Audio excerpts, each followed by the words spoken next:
আসসালামু আলাইকুম। রাহনুমা স্পেশাল ঘর থেকে বলছি।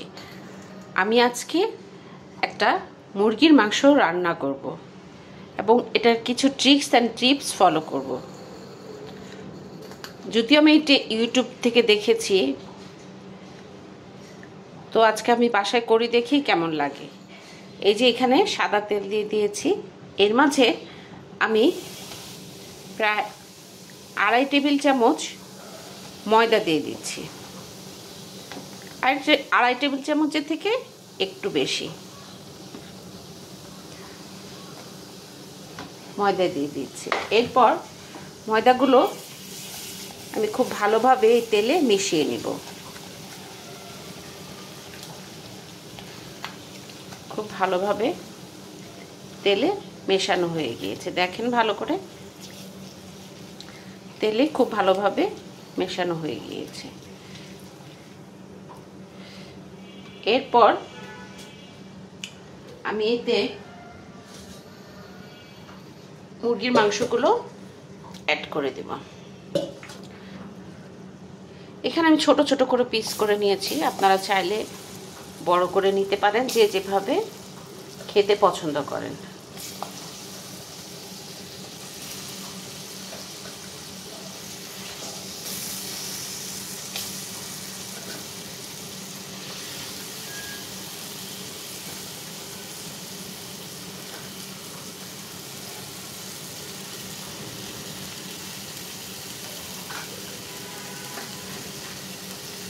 এভাবে দিয়ে আমি মুরগির মাংসগুলো ভেজে নেব। এখানে আমি হাড়ের অংশগুলো নিচ্ছি, আর মানে যেগুলো আস্ত মাংস আছে সেগুলো তুলে রাখছি, কারণ বাচ্চারা হাড় সহ মুরগির মাংসটা খেতে বেশি পছন্দ করে। তো দেখুন আমি কিভাবে ভাজছি। এই যে ময়দাগুলো আছে না, এটা দিয়ে সুন্দর করে ভাজা হয়ে যাবে। এই অবস্থায় আমি চুলার ফ্লেমটা বাড়িয়ে দিব। হাই হিটে আমি মুরগির মাংসগুলো ময়দা সহ, তেলে যে ময়দা দিয়েছি সেটা সহ মুরগির মাংসগুলো ভেজে রাখবো।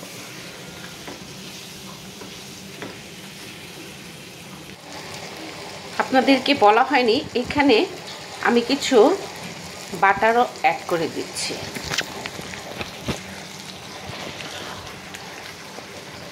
এই যে বাটার, এখান থেকে নিয়ে আমি খানিকটা বাটার অ্যাড করে দেব।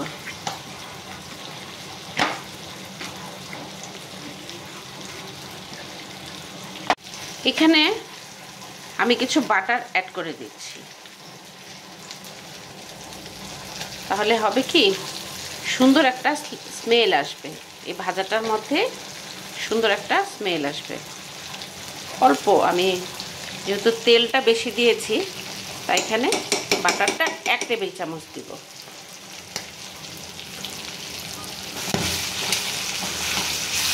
দিয়ে এটাকে ভাজা ভাজা করব।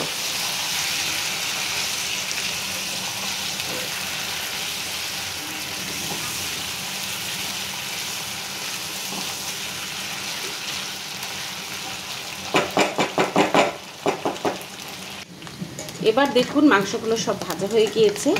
আমি একে একে এই তেল থেকে মাংসগুলো তুলে নিব।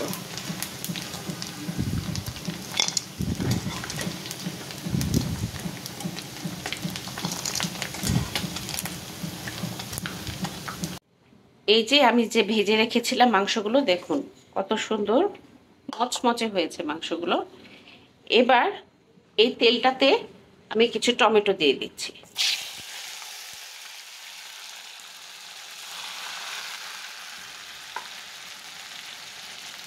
সাথে এই আস্ত রসুন দিয়ে দেব, কিছু তেজপাতা দিয়ে দিলাম,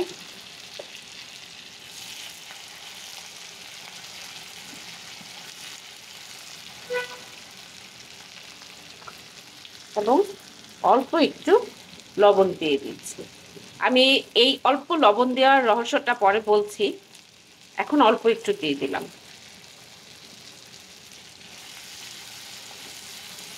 এবার একটু ঢাকনা দিয়ে ঢেকে দেব।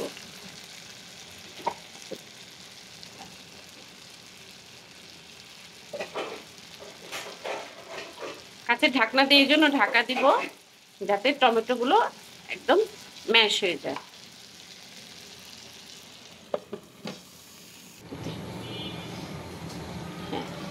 এবার দেখুন মাংস ইয়াটা এখানে টমেটোটা গলে গলে গিয়েছে। এটা আমি একটু কাছ থেকে দেখাই। এবার এতে আমি একে একে কিছু পেঁয়াজ এভাবে দিয়ে দিচ্ছি।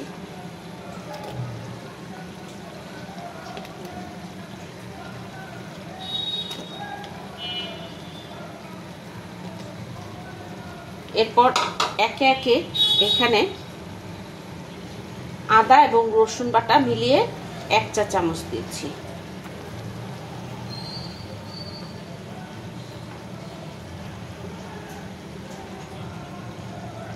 এরপর সামান্য একটু পেঁয়াজ বাটা প্রায় 1 চামচের মতো আর একটু দিয়ে দিলাম, একটু গ্রেভিটা যেন ঘন হয়।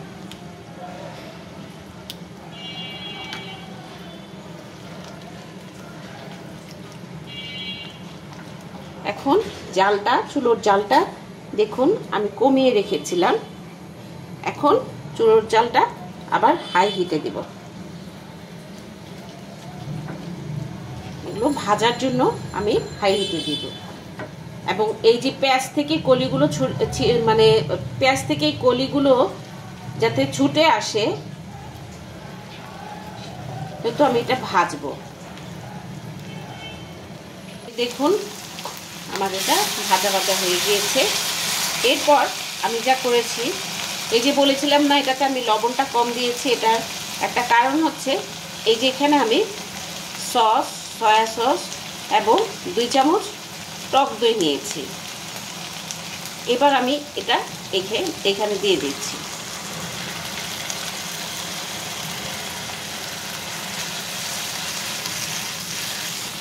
এখন আপনারা যদি কেউ খুব ঝাল খেতে চান এখানে মরিচের গুঁড়া অ্যাড করতে পারেন, কিংবা কাঁচা মরিচ, বোম্বাই মরিচ অ্যাড করতে পারেন।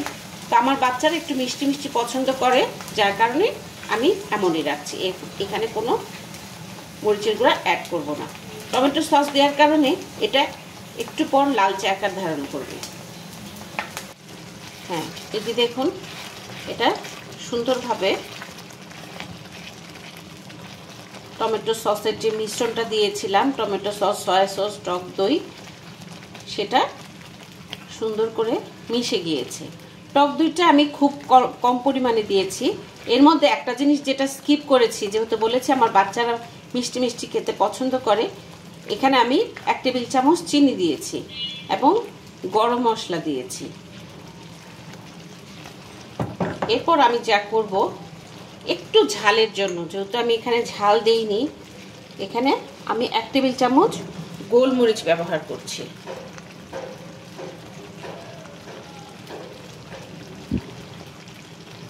এক টেবিল চামচের কম এখানে গোলমরিচ দিয়ে দিলাম।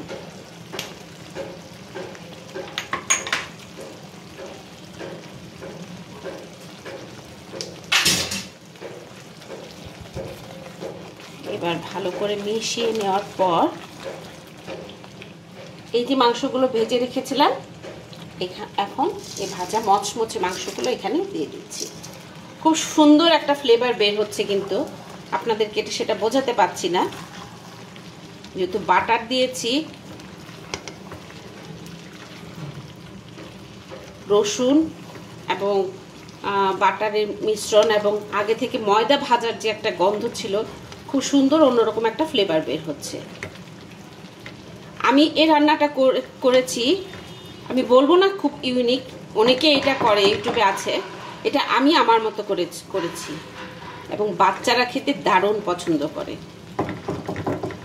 এবার আমি কিছুক্ষণের জন্য এটা সটে করে নিব এবং এই যে মাখো মাখো ভাবটা, এটা যেন মাংসতে ঢুকে, হালকা 5 মিনিটের জন্য ঢাকনা দিয়ে ঢেকে দিচ্ছি। হালকা সটে করে নিয়ে আমি এটা নামিয়ে ফেলবো। ও আরেকটা যেটা কাজ করব, এখানে আমি কিছু কাঁচামরিচ দিয়ে দিচ্ছি। এখন যেহেতু আপনারা দেখেছেন আমি বলেছি যে কোনো গুঁড়ো মরিচ দেইনি, মরিচের গুঁড়ো দেইনি, কিন্তু নিজেরও তো একটা স্বাদ বলে কথা আছে, যে কাঁচামরিচ এখানে আমি অ্যাড করে দিচ্ছি। কিছু সময়ের জন্য ঢাকনা দিয়ে ঢেকে 5 মিনিটের জন্য চুলার জালটা পরে নিভিয়ে দিব। যে দেখুন বলেছিলাম 5 মিনিট পর, এবার 5 মিনিট পর ফিরে এলাম। একটু সটে হয়ে গিয়েছে, কি দারুণ একটা ফ্লেভার বের হচ্ছে। আমার বাচ্চারা খেয়ে সবসময় আমার ফিদা হয়ে থাকে আমার এই স্পেশাল রান্নাগুলোর জন্য। আমার হাজব্যান্ডও পছন্দ করে, তবে বাচ্চারা খেলে এবং তারা যদি খুব খুশি হয় তাতেই আমার খুশি, তাই না বলেন? বাচ্চাদের জন্যই তো মানুষ আসলে সব কিছু করে। দেখুন দারুণ একটা ফ্লেভার বের হচ্ছে, আপনাদেরকে দেখাতে পাচ্ছি না, কিন্তু রান্নাটা চমৎকার হয়েছে। এখানে ইচ্ছা করলে কেউ 1 টেবিল চামচ হানি দিয়ে দিতে পারে, মধু দিয়ে দিতে পারে, সেটা আমি স্কিপ করেছি। যেহেতু এটা একটু মিষ্টি মিষ্টি করেছি, চিনি দিয়েছি, কোনো মরিচের গুঁড়া দিইনি, একটু মিষ্টি হয়েছে। হানি দিলে যারা মিষ্টিটা আরও পছন্দ করেন তারা দিয়ে দিতে পারেন। তো এই হলো আমার আজকের রান্না। খোদা হাফেজ, ভালো থাকবেন।